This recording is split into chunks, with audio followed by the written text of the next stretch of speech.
Guys, I have a serious issue we need to talk about today, and that's how does screen time impact a child's social development? Or in other words, why is my sister always on her phone and never looking up from it and never engaging in any social interaction?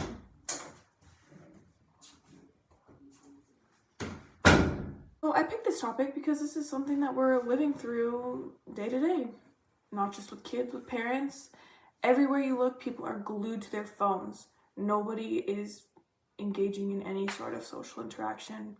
And I want to learn how this is affecting how kids interact with each other and make friends with each other and, be humans. So let's get into it.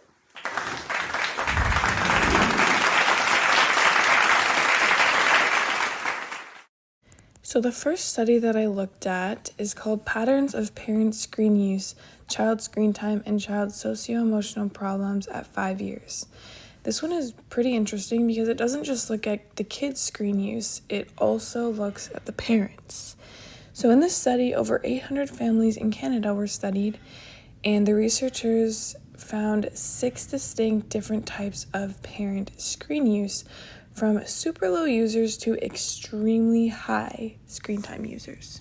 The children who had parents that were classified in the extremely high screen time usage, this means they spent over 4.5 hours a day on their devices, ended up having more socio-emotional problems, including trouble managing emotions and connecting with their peers.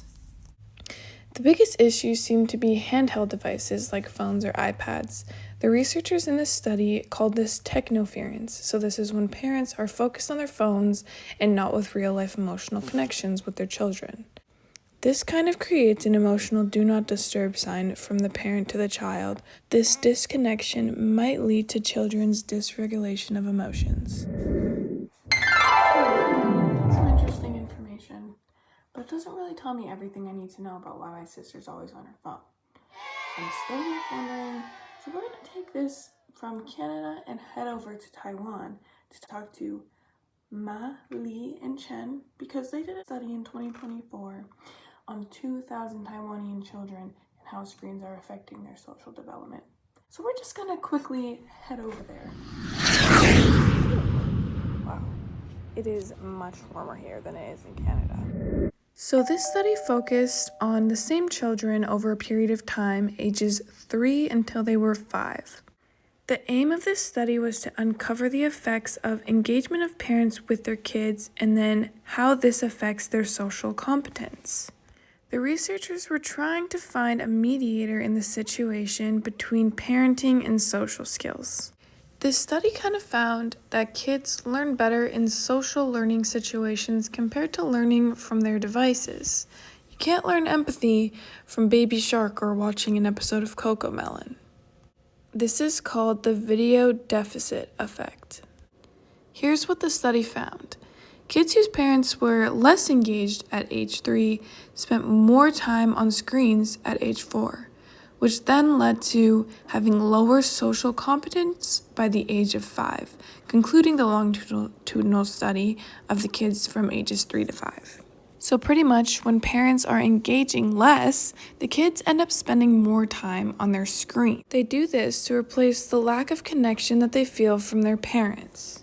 Just one of these situations wouldn't have too much of an effect, but if it continues, these effects will add up.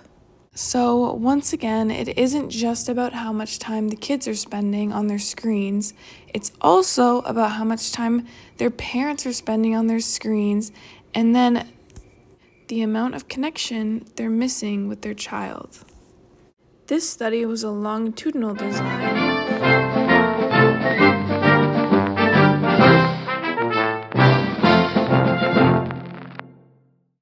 The unfortunate results of screen time.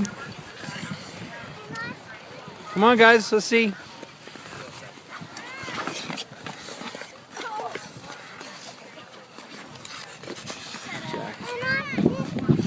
Kyle, no, guys, go the right way, okay? Go the right way. Oh.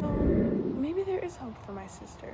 She just needs to look up from her phone sometimes and touch some grass. Maybe come to Taiwan. Thanks for watching, and remember, it's not just the kids, it's the parents too. So get off your phone and touch some grass. every once in a while. Bye!